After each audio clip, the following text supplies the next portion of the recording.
We would like to introduce our closing session today. I had the pleasure to work with this next presenter on and off for the past, I think, 15 or 20 years, which seems crazy to me. Pastor Vicky Lovell, co-founder of Angel Whispers Ministries, is joined today by Danielle Groth, Reiki, EFT or tapping and vibrational sound practitioner, as well as meditation facilitator and owner of I Am Well. I will let them share more about their work together doing what they refer to as wonder twinning, which is incredible.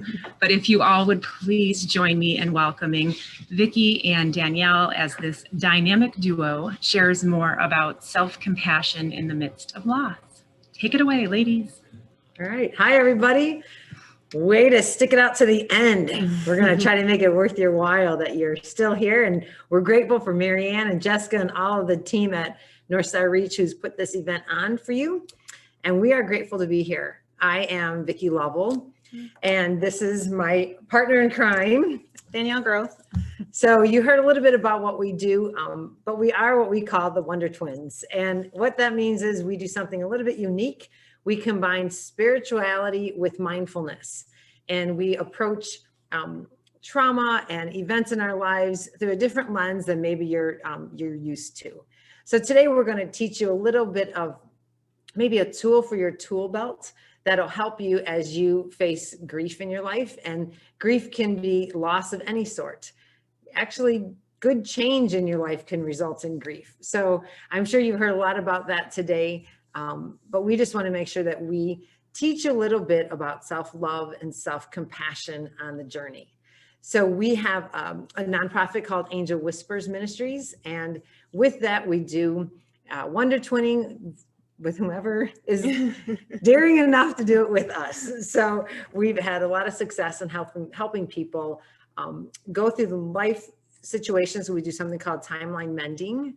And while we work with people through events of their life, we also do some of Danielle's mindfulness techniques. And we have tremendous success, which is pretty fun, all in all.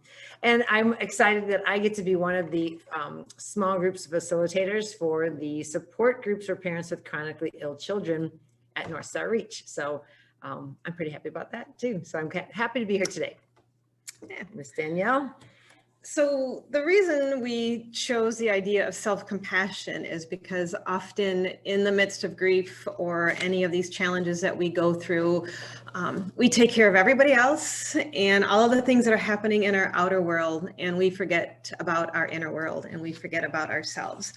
And we learn that we can't pour from an empty cup, and things start to fall apart when we forget about taking care of ourselves in our inner world. So we wanted to focus on that. So we are going to share our screen in a moment here, and we're going to talk about the idea of self-compassion. We're going to get into a little bit of devotion, and then we're going to actually tap, and I'll explain what tapping is. It's a way of helping, it's a tool for your tool belt to help your nervous system, to help you work through your grief, and we will go from there. So let's start first with sharing our screen.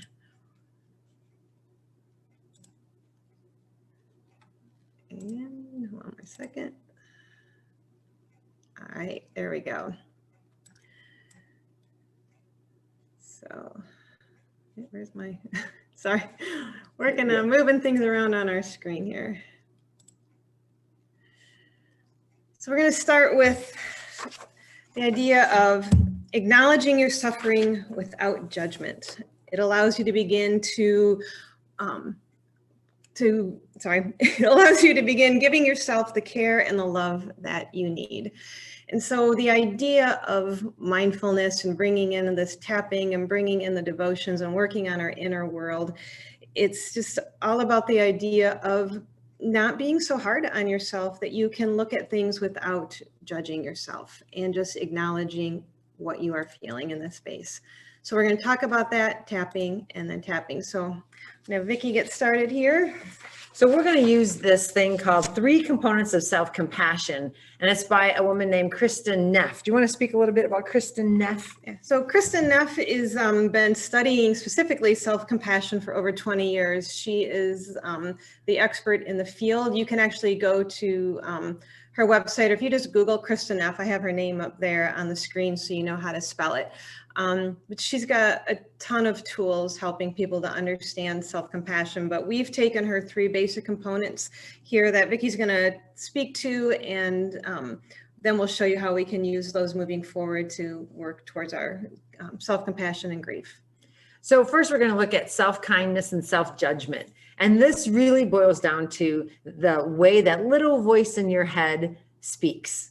So if you offer yourself self-kindness, we like to think of it as the way you would talk to a good friend, how you would use words, the kind way you would speak to somebody else. In my house, we always say how you talk to a stranger, right? Be as nice to each other as you talk to a stranger. You're always going to be a little bit more polite, but we often don't treat ourselves in the same way.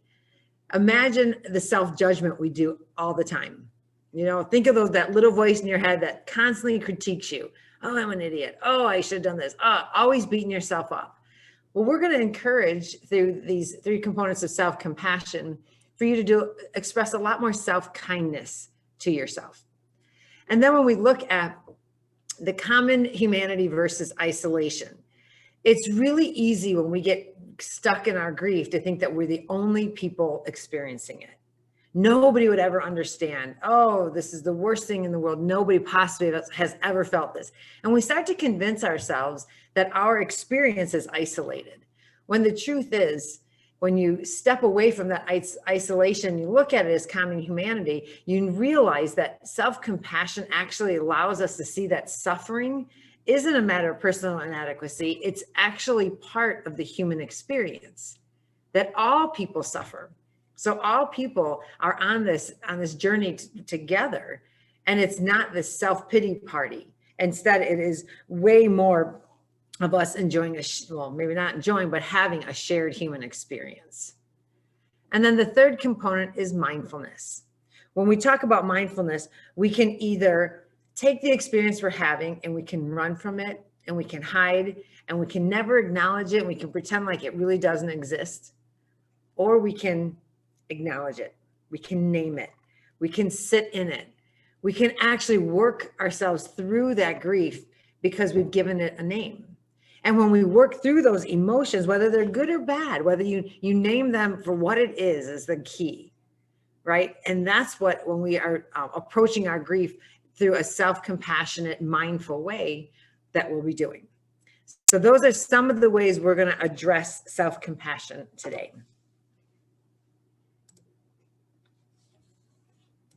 So this is one of Kristen Neff's quotes. Instead of mercilessly judging and criticizing yourself for various inadequacies or shortcomings, self-compassion means you're kind and understanding when confronted with personal failings. After all, whoever said you were supposed to be perfect? If we could really take that for a second and think about what that means, it means we hush that inner voice that constantly berates us.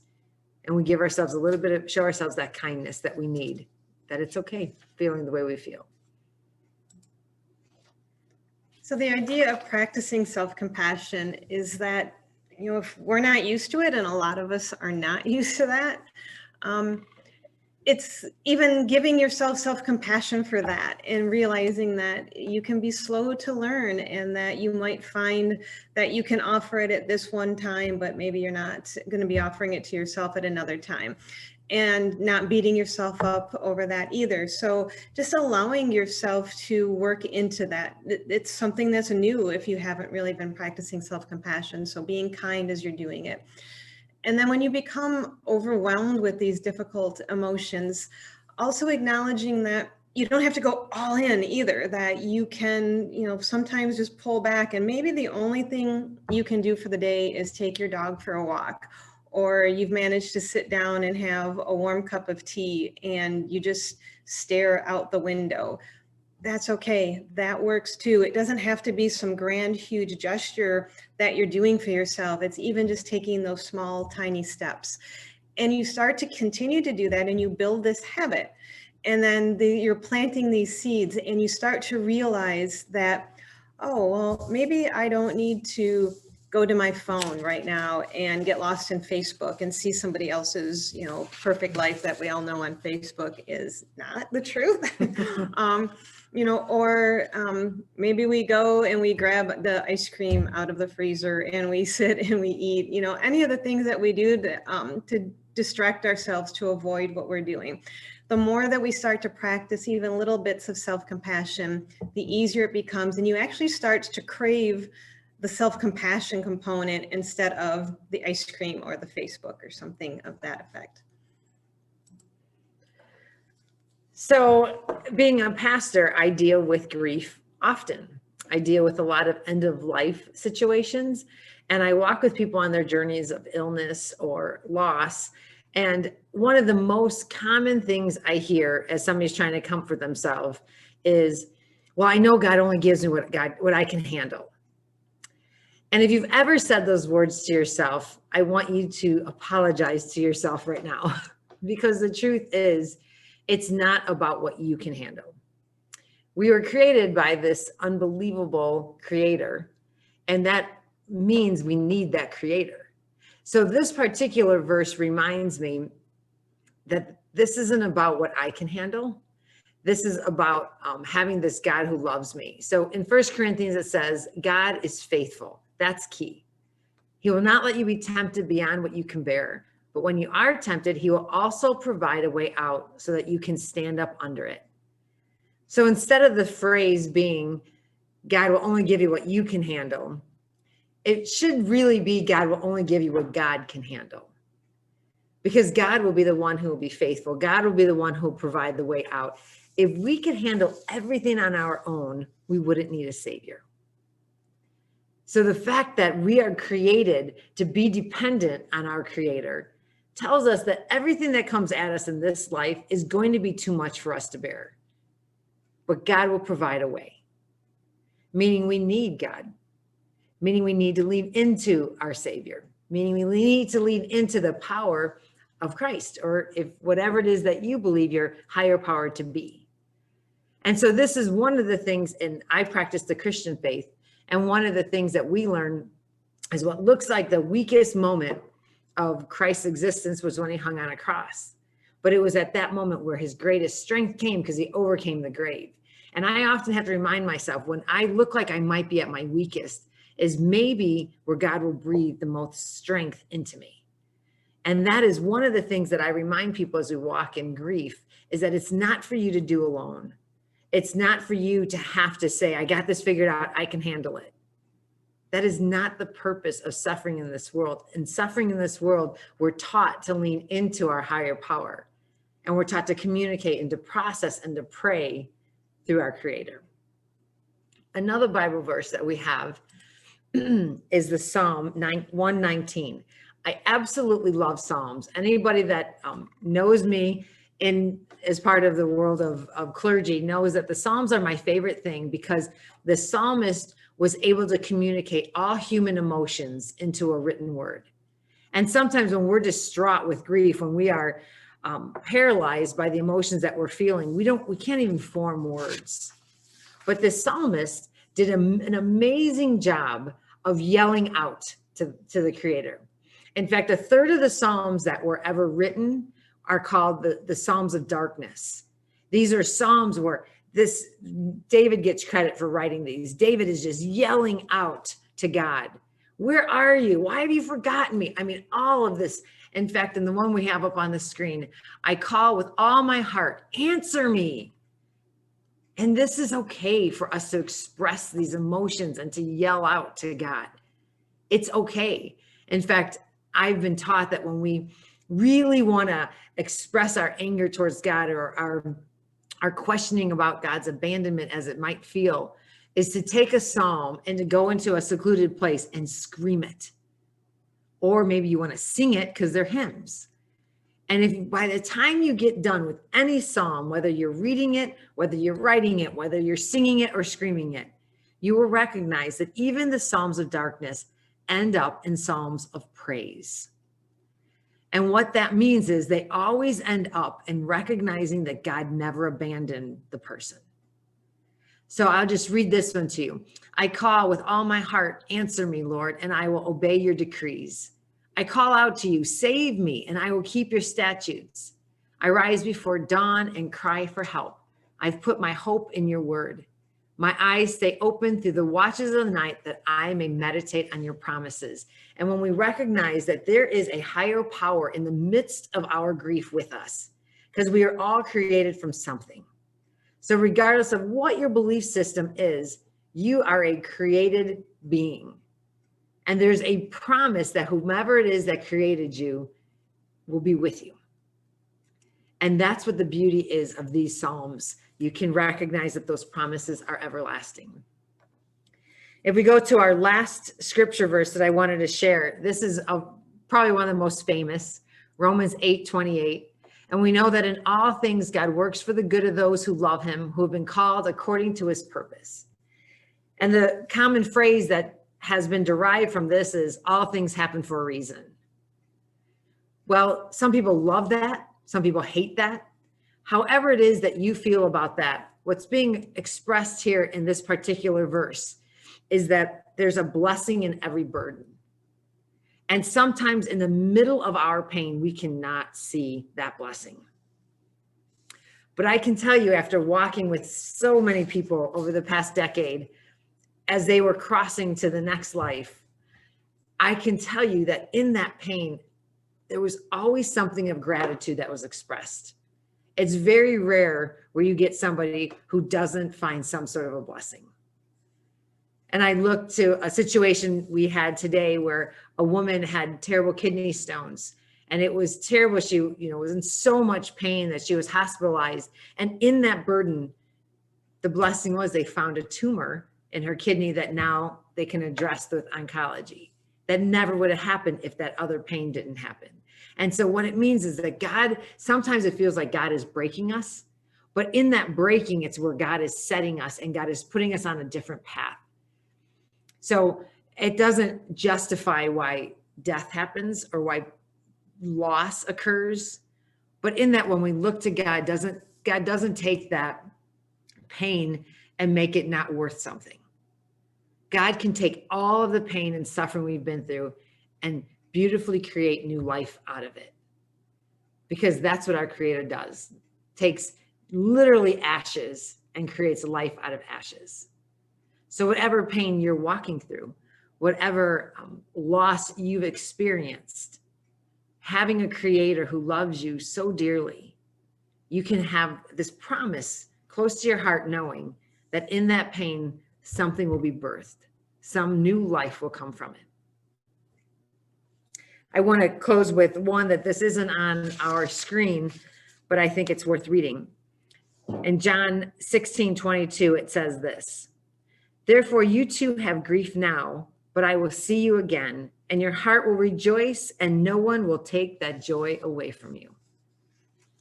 It's just a reminder that as difficult as the season is that we experience in these ebbs and flows of life, there will always be a season of joy that will follow. And with self-compassion, you can allow yourself to experience that season of joy. And we're going to move forward into learning how to do that now. So one of the ways to help yourself move through, whether it's grief or the fear or the anxiety or the sadness, whatever any of the emotions are, as you go through so many of them when you're going through grief, there's this technique called tapping, or EFT. There's a formal name for it. It's emotional freedom techniques. And it's a way that I'm going to show you, we're going to do it together, that you tap on specific meridian points of your body, and it will send messages to your brain to help calm down your nervous system so that you can then see clearer and understand a little bit more of why it is that you're stuck where you're stuck, and you can change your perspective and look at things differently.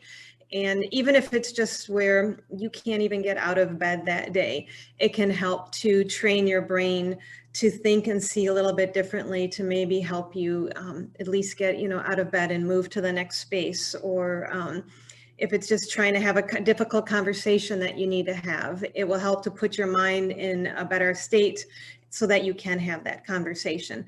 So there's a lot of science behind it, and there's actually a lot to it, but due to our time frame here, we are going to just kind of give you a quick immersion of it. And if you are interested, there are places I'll send you at the end that you can look to find more information about it. But it would be helpful if you could turn on your screens maybe at this time, for those of you who feel comfortable turning on your videos.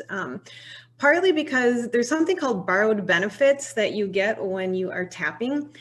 And what that means is that we are all sharing an energy space together.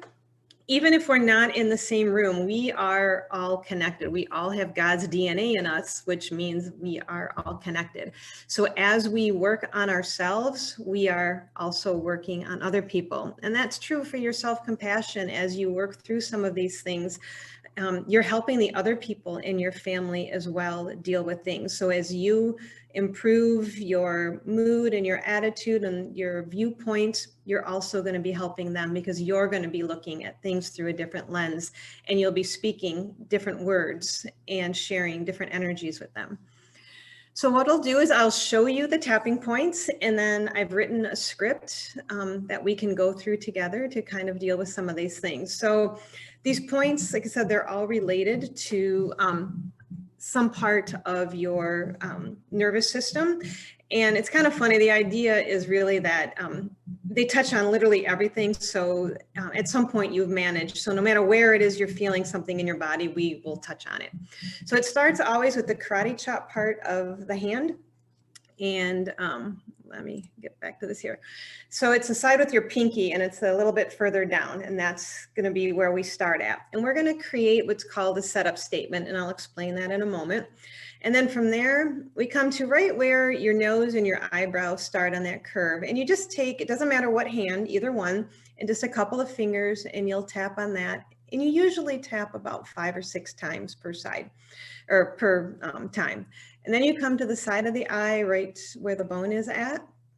And then you tap under your eye, again, right where the bone is at. Then you're going to come to under your nose, the crease of your chin. Then if you feel where your collarbone is at, just below where it's a little bit softer, you're going to tap on those spots.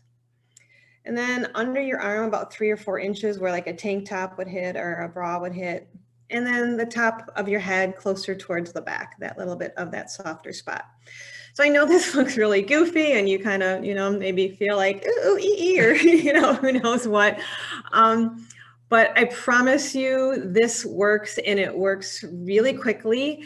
And it's something that you can do yourself, and you can easily teach and share other people. And you can even do what's called surrogate tapping, where you can tap on yourself on behalf of somebody else. So if they can't do it on themselves because maybe they're too upset or distraught, or maybe they're not even in the same place as you, you can do it while setting the intention that you're thinking of them, and it actually does help. So we talked about setting up the statement that happens on your karate chop point, and that's going to be the most pressing issue that you have, but I've set one up already for us. And then what we always do is we just close our eyes and we pause for a moment, and whatever that issue is, we ask, where do we feel it in our bodies? Because emotions are not just something of a mindset that you think. Emotions are actually felt and stored in the body. So maybe it's a queasiness in your stomach or a heaviness in your chest. Maybe, it's that you have a headache, or, whatever that is, that's what you want to focus on. And you're going to give it a number from 0 to I don't feel it to 10, it's excruciating. And you do that because you're going to measure how you're feeling as you're going out. It'll sort of help you know what your progress is. And then we craft a setup statement, and that's going to always start with even though, and whatever it is your problem is. And you say even though because you're telling yourself, even though I have this problem, this is part of that self-compassion. You'll state what your problem is, and then you end with, I accept myself and how I feel, or it's okay to show myself some self-compassion. I accept and forgive myself. So you're telling yourself, even though all this is going on, there's something good at the end and it's coming. And then afterwards, you'll start to feel yourself change and shift, and some things come up. And like I said, there's a whole process here, but we're just going to get started and I'll show you what it looks like. So we were talking about working through our feelings and our grief. So what I'm going to ask you to do is I'm going to lead, and then Vicky here is going to basically be you. So you'll follow along with her. And I have all the words up on the screen. And so we will tap and talk at the same time. So this is how it starts. So come to the side of your hand and you begin tapping. And we'll say, even though grief is messy, you repeat. Even though grief is messy, Enormously painful, enormously painful, and it doesn't follow a linear path. and it doesn't follow a linear path, I acknowledge how I feel, I acknowledge how I feel, and it's okay to offer myself compassion. and it's okay to offer myself compassion. Now, when you do this, it's really helpful to put the emotion in it. It's not like just reading the words. It's however you're actually feeling. So it's, even though grief is messy, Even though grief is messy, enormously painful, enormously painful, and it doesn't follow a linear path, it doesn't follow a linear path, I acknowledge how I feel, I acknowledge how I feel, and it's okay to offer myself compassion. and it's okay to offer myself compassion. We're going to do it one more time. This is the only part where you actually do it 3 times in a row. So we'll do it one more. Even though grief is messy, Even though grief is messy, enormously painful, enormously painful, and it doesn't follow a linear path, and it doesn't follow a linear path, I acknowledge how I feel, I acknowledge how I feel, and it's okay to offer myself compassion. and it's okay to offer myself compassion. Now we're going to come to the eyebrow. We're going to say, I feel so sad. I feel so sad. Side of the eye. Everyone thinks I should be able to get past this pain. Everyone thinks I should be able to get past this pain. Under the eye. I want to be able to get past this terrible pain. I want to be able to get past this terrible pain. Under the nose. It's hijacking my life. It's hijacking my life. Under the mouth. Yes, grief is painful and I'm stuck in it. Yes, grief is painful and I'm stuck in it. And I'm going to go to the collarbone. My body feels like it will never stop aching. My body feels like it will never stop aching. Under the arm. I will be in this pain forever. I will be in this pain forever. Top of the head. I will never be happy again. I will never be happy again. Now, I know some of this sounds maybe like, why would I say these things, right? This stuff is negative and I'm supposed to be thinking positive. Well, the fact is that this is your truth. And that's the idea of this, is that you speak your truth. And so there are times where you're feeling everything, right? Like sometimes you're feeling good, sometimes you're feeling bad. Sometimes it's super dramatic, like I'll never be happy again. And that's okay. That's what you're supposed to do. So as we continue on this, some of these things might not sound right to you to say, but if you continue on and stick with me on this, you'll understand why it is that we're doing what we're doing. And if someone has a question along the way, you're welcome to put it in the chat and we can answer that along the way as well. We're going to come back to the eyebrow. What is wrong with me? What is wrong with me? Side of the eye. I want to be happy. I want to be happy, But then I get mad at myself for the moments that I feel happy. but then I get mad at myself for the moments I feel happy. Under the eye. How can I be laughing or smiling? How can I be laughing or smiling? Under the nose. Part of me knows it's okay to feel happiness. Part of me knows it's okay to feel happiness, Under the mouth. But another part of me feels it's so wrong. but another part of me feels it's so wrong. The collarbone. If I'm happy, it must mean I don't care anymore. If I'm happy, it must mean I don't care anymore. Under the arm. And I do care all the time. And I do care all the time. Top of the head. Grief is exhausting. Grief is exhausting. Now, sometimes here's where you'll pause and close your eyes again and check in with your body and see, maybe has that heaviness in your chest shifted? Has the ickiness in your stomach moved or changed? Has your number gone down? Hopefully it's starting to go down, but sometimes it actually will go up. Sometimes as you realize, wow, I'm feeling all of these things and I didn't realize it. And now I'm even more upset. That's okay too. It's part of the process. It's just that you give yourself some time to acknowledge these things. So we're going to keep on. Just so you know, this goes for about 5 minutes. So we're going to come back to our eyebrow. I'm frustrated with myself for being this way. I'm frustrated with myself for being this way. Side of the eye. I'm used to being in problem-solving mode. I'm used to being in problem-solving mode. Under the eye. I'm not able to solve the problem this time. I'm not able to solve the problem this time. Under the nose. This isn't fair. This isn't fair. I don't want to be going through this. I don't want to be going through this. Under the mouth. I am so upset and anxious. I am so upset and anxious. Collarbone. My heart will be broken forever. My heart will be broken forever. Under the arm. I'll never be the same again. I will never be the same again. Top of the head. I acknowledge I have been through so much. I acknowledge I have been through so much. Keep going. Back to the eyebrow again. I acknowledge that the world as I know it has changed. I acknowledge that the world as I know it has changed. Side of the eye. I give myself permission to be imperfect. I give myself permission to be imperfect. Under the eye. I may not respond how I intend to. I may not respond how I intend to. Under the nose. I may not be able to meet everyone's needs right now. I may not be able to meet everyone's needs right now. Under the mouth. But I can feel safe in this moment. But I can feel safe in this moment. And trust that God will support me and meet my needs. And trust that God will support me and meet my needs. Collarbone. I need to treat myself as I would treat a friend who is grieving. I need to treat myself as I would treat a friend who is grieving. Under the arm. There is no correct way to grieve. There's no correct way to grieve. Top of the head. I can grieve however I need to grieve. I can grieve however I need to grieve. This is not fair. Okay, we're going to keep going here. So as you'll see now, we start to mix in, right? We're feeling good. We're feeling some not so great things. And we just kind of keep mixing it all together. And our brain starts to get confused as we do this. And it's okay that we're confusing our brain because at some point it has to choose either the negative or the positive or the good or the bad, however it is that you look at it. And we're going to help tell it what it needs to choose. So stick with me here. So back to the eyebrow. I'm doing the best I can. I'm doing the best I can. Side of the eye. I love the part of me that's trying to move forward. I love the part of me that's trying to move forward. Under the eye. And I love the part of me that's still stuck in grief. And I love the part of me that's still stuck in grief. Under the nose. I love all of me in this moment. I love all of me in this moment. Under the mouth. I give myself permission to fall apart.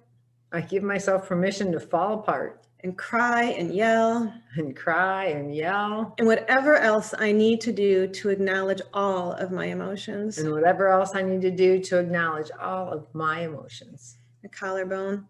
It is safe to feel all of my emotions. It is safe to feel all of my emotions. Under the arm. And it is safe to witness my own suffering and fully accept it. And it's safe to witness my own suffering and fully accept it.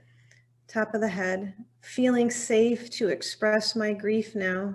Feeling safe to express my grief now. We have one more to go here. Come back to the eyebrow. I am not alone in my grief. I'm not alone in my grief. This is part of the human condition. This is part of the human condition. Side of the eye. I appreciate the people who are trying to help me move forward. I appreciate the people who are trying to help me move forward. I wish people would just leave me alone. I wish people would just leave me alone. Under the nose. I want everyone to just go away. I want everyone to just go away. Under the mouth. I don't know what I want. No, I don't know what I want. Collarbone. I wish everyone would just wrap me in their love. I wish everyone would just wrap me in their love. Under the arm. I am grateful for the love and support of family and friends. I am grateful for the love and support of family and friends. The top of the head, offering myself forgiveness, kindness, and compassion. Offering myself forgiveness, kindness, and compassion. So here's where we pause and take that nice deep breath in and check in with your body. and ask yourself how it is that it's feeling and where you're feeling things, and see, where, did this bring up some tears for you? Did this seem real to you? You can do a lot of different wordings and stuff for yourself, depending on whatever it is that you're feeling. If it's just that you are really sad, you can just focus on, all of the sadness in my heart. Whatever it is that you're feeling, this is the tool for your toolbox. And there's a thing, if anyone wants to write this down, it's called thetappingsolutions.com. It's all one word. And if you go to their website, they have a lot of scripts on there, because as you're learning this, sometimes it's hard to know where to start and where to use your own words. And so when you don't have someone guiding you, then that's a great place to start. And they even have an app for your phone that is full of all different types of scripts for you. And there's somebody on it that taps along with you. So I wanted to share that with you as one of the tools. But I don't know if anyone, before we continue on, has a question or wants to share an experience or something. You can go to the chat. I'm going to stop sharing my screen here for a second so we can see that and see. So you saw, was it? Definitely not true. Yeah. Yeah. That's with that one quote. Right. I know the first time I learned this. So Vicky is my daughter, has become a friend of mine, but is my daughter's best friend's mother. And I met Danielle through Vicky, through a self-care conference I went to at their church. And I'm not a particularly religious person. I think I'm a faithful person. And when I went to this tapping for the first time, I pretty much thought Danielle was crazy. And I was surprised that Vicky was friends, because I knew Vicky had made really close friends with her. And I thought, this is crazy. And so I went through the whole tapping experience and kind of liked it. And then I had every time my daughter had surgeries, I got these awful migraines and I had these weird like eye things happening. And so I started using this tapping on the days she would have surgeries, and I would be in the waiting room at Mott and I'd be tapping all over. And I'm certain everyone thought I was insane. Like my ex-husband would sit there across from me and he's like, what are you doing? But I can tell you, the non-believer that I was, I haven't had one of these migraines since I had this coping mechanism. And I know that the moms and dads that we shared it with in our care conference have commented and sent me emails about how helpful it's been. So I think it's something that I feel like, I mean, and now you'll like I get upset, my team is here, I get upset in a meeting and you'll see me tapping on the top of my head, or if I can't like focus, I do it when I'm stuck in traffic. I probably look a little crazy, but it really centers me and it's been really helpful. And when I heard you could use it for grief, because it's not something I had ever considered, I was really excited at the opportunity for Danielle to kind of teach everyone about it, because I do think it's extremely helpful. Yeah, well, thank you. And it is. And so to answer some of the questions that have come up in the chat, can you use this with kids, from Nicole? You definitely can use it with kids. It's a lot of fun actually for kids to do it, and it's easy for them to learn. And you can do it from, really young to, into high school. High schoolers might feel a little bit weird. And, as Marianne was saying, she felt maybe like people were thinking she was strange. There's a technique so the inside of all of your fingertips, you can skip your ring finger, but I touch it anyways. And then the outside part of your thumb, those are all part of the same meridians. So you can do this if you want. So if you're just like sitting there and you don't want people seeing you doing all these things, that's not weird at all. It's just fidgeting, right? Or you can actually just sit and, and tap through.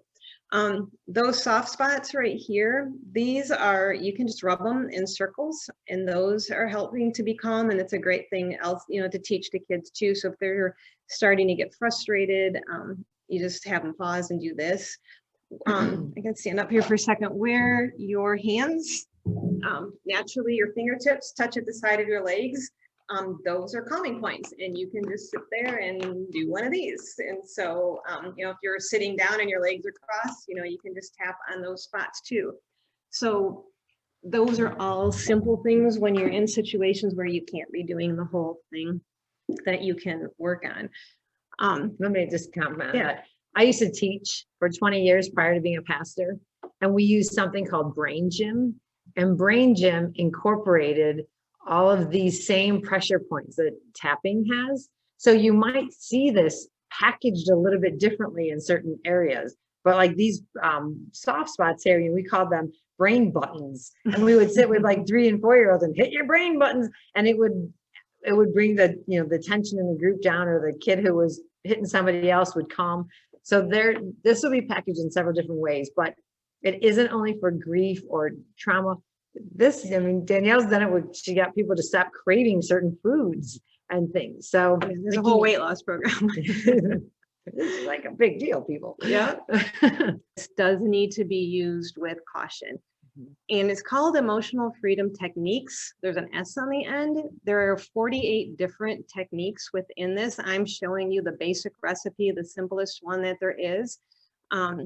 There's a lot of different ways to do it. Like there was a part that we talked about where I said, I love the part of me that's grieving. I love the part of me that's not. It's called, one of those techniques is called the parts. And it's a psychology way of this, like loving all parts of yourself, the good, the bad, the ugly, everything. And then it says, how many times might it take to start feeling an emotional change or relief? For some people, like my son can sometimes get through 3 points and he's done. I don't know how he does it. Like it makes me jealous. Sometimes I'm bruised. It takes so many times for, you know, something to happen. I think it depends. Sometimes it's, how truthful are you actually being with yourself, right? This is part of that idea of self-compassion too. There's a difference between a story and the truth. And if you don't want to go there and you don't want to see certain things, and you're not being honest in the statements that you're using, then you're not really getting to the root cause of it. So the faster you can be honest with yourself, probably the faster you can work through it.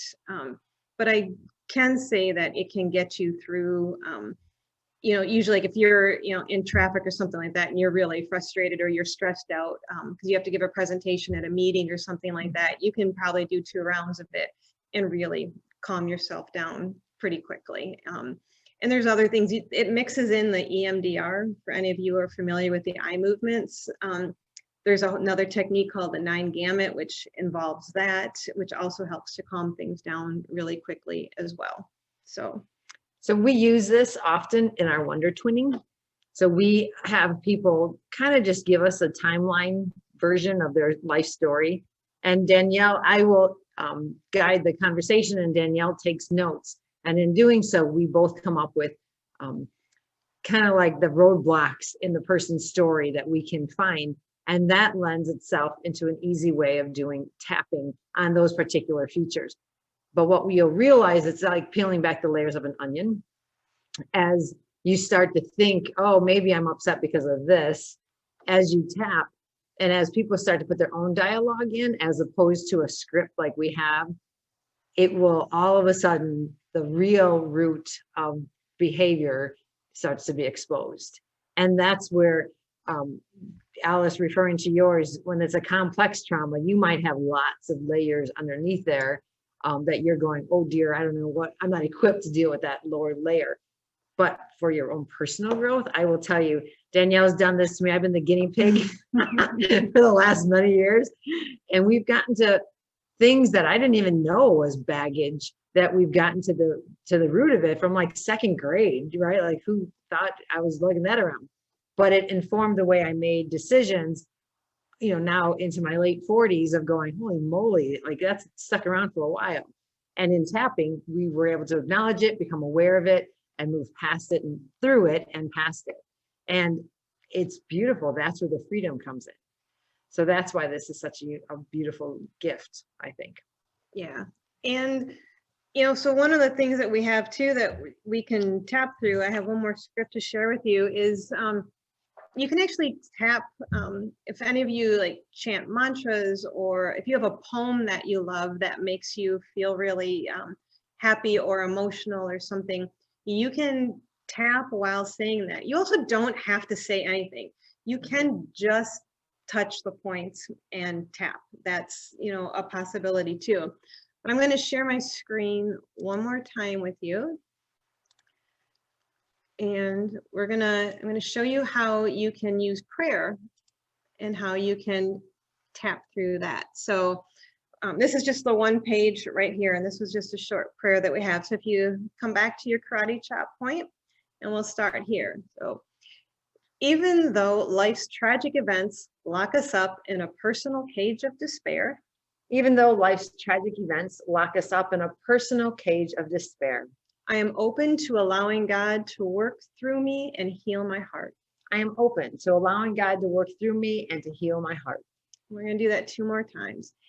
Even though life's tragic events lock us up in a personal cage of despair, even though life's tragic events lock us up in a personal cage of despair, I am open to allowing God to work through me and heal my heart. I am open to allowing God to work through me and to heal my heart. One more time. Even though life's tragic events lock us up in a personal cage of despair, even though life's tragic events lock us up in a personal cage of despair, I am open to allowing God to work through me and heal my heart. I am open to allowing God to work through me and heal my heart. We'll come back to the eyebrow. Oh Lord. Oh Lord. Side of the eye. When bad things happen or I have an unanswered prayer. When bad things happen or I have an unanswered prayer. Under the eye. And my mind so easily travels to the negative side of things. And my mind so easily travels to the negative side of things. Under the nose. I want to deeply trust and love you. I want to deeply trust and love you. The chin. I completely trust and expect you to be with me no matter what happens. I completely trust and expect you to be with me no matter what happens. And the collarbone. When my prayers are not answered in my timing or in my way of thinking. When my prayers are not answered in my timing or in my way of thinking. Under the arm. I deeply trust and love you, Lord. I deeply trust and love you, Lord. Top of the head. And I know that you love me unconditionally. And I know that you love me unconditionally. You pause and you can just sit in that. So whatever, if there's, a psalm that's there. Poetry, you're right. Poems work. Yeah, it's a wonderful way to take something that is special to you and blend that in with the tapping and help yourself to be calm. So, anybody have any questions about this? You can speak to if you don't want to tap it in the chat. So. I don't use words. I still do just the tapping with no words. And Marianne, I'm with you on that. Like often when I'm driving down the street or we get like a stressful situation, we always are like, oh, I get the first thing we do. My kids always know I'm upset when they see me smacking my head. Yeah. And what's interesting, as you tap through these points and, so maybe you're tapping through the grief. So the statement always is the problem is never the problem. So when we start with that most pressing issue, that's not actually going to be the problem. You'll find out somewhere along the end that the problem is really something else. And as you get to that and you undo these layers and you bring all of this stuff into your awareness, you start to see the patterning. You start to understand where your behaviors are coming from, why you're reacting these ways, the ways that you do. And it's just another layer and a way to offer yourself compassion, because you start to see that, wow, I didn't realize that when that kid bullied me in school, that's how I felt about myself. And because of that, I've always held on to that. And so when somebody says this, I'd snap or I get grumpy or I do something. And you start to realize like, wow, I'm actually not a bad person. I'm beating myself up over all this stuff that actually I was hurt. and I'm still hurt, and my heart still has a hurt to it, or there's still a scar in there. And it just opens up that door for that self-compassion to happen. So this is a beautiful tool to discovering yourself, to helping you fall in love with yourself, to realize that you're amazing, that you've made it to today, that you're this far along, that you've gone through all of this stuff in your life, and you're still standing, and you're still here, and you're still trying, and you're still working on stuff, and you're still offering yourself that compassion. Or the little you. I'm often having to talk to little Vicky. Sometimes I don't want to talk to little Vicky. So tell them how you got into this. That's a good question from Sandy. How did you get into this? So back in 2016, I was diagnosed with breast cancer, and completely caught me off guard. I had no idea. And, you know, even the doctors at the time were, it's like, right, I'm not in the age range of it normally. And it just didn't fit for me. And so I realized I was super stressed. My son is autistic, and we had to we lived in Germany, and I was dealing with his diagnosis while I was over there and trying to find him help and trying to do it in another language, and just all of this stuff. And then we moved home, and there was all these problems with that. And so this stress, just the cortisol level, the adrenaline levels just took over, and things got kind of crazy. And so I realized that the cancer was a blessing for me, really, that it was my wake-up call, that I needed to figure out different ways to deal with stress. And so I was on a camping trip, and somebody who does this explained it to me and showed it to me, and I fell in love with it. And so I went and I studied it and started offering it. And the best one was when we were in Times Square in Rockefeller Plaza, right between Christmas and New Year's Eve, and there was a bomb scare, and everybody's running and freaking out. And my son decides to sit down and not move, and he went into freeze mode, and we were going to get trampled on. It was really scary. And so he was still pretty big. My husband picked him up. We went into the Nike store was right there, and we went into a fitting room, and I'm like, I don't know if I figured this whole tapping thing out yet, but we tapped through it, and we made it through, like, I don't know, it was maybe 2 rounds. He got up and he's like, I'm good, let's go. And we walked out of the Nike store, and my husband's like, what's going on? I'm like, go with it, walk, just keep walking. I'm like, he's good. And I was hooked. I'm like, all right, if it solved that, I'm like, it can do anything. And I've had just amazing stuff happen together, the things that we've done, and it's well. And one time, Danielle's a member of my church, and after preaching one day, she came up to me and said, you do a great job of teaching people how to love God and love others, but when do you teach them how to love themselves? And it was a statement that changed my life, because then she started to create this opportunity for me to learn how to love myself. And she would come in and practice these things on me. So as she learned and I would practice them with her, it really taught me the benefit of them. And then I was hooked. And again, it was with my daughter. So our children really sealed the deal for us. My daughter was actually mimicking Faith, Marianne's daughter's symptoms. So we went to the doctors, and we were doing all this research. And finally, our doctor, our pediatrician, said, these are like, she's mimicking these. These aren't really her symptoms. Maybe you should check into something like a Reiki therapist. And he suggested that. Well, I just happen to have one at my fingertips. So Danielle actually tapped with my daughter, Addie. And in that hour and a half that they tapped, I learned more about her than I had the whole 11 years prior, because everything poured out. And it was absolutely amazing. That day was just amazing to me. And from there, I decided, yeah, I think I need to be a part of this. And so together we've just grown on this journey. It's been cool. Yeah. Well, all right. Are you sharing the scripts today? So yeah, we can Jessica, I can send it to you, and then you can share it and send it out. That'd be great. We can include it in the resource link. Thank you. Yeah, because it's obviously in the recording, but it'll be easier to have them. Yeah. Thank you for being here today. I appreciate it. When Vicky and I, early on in our relationship, I called this her hocus pocus. And it has really worked for me. So I'm glad that it's become something she's been able to share with other people. And I appreciate it, because I'm a believer for sure now. We'll have the scripts available for you, but I want to really, we're at the end of our time today. So I want to tie everything up and make sure that we are able to address any questions you might have.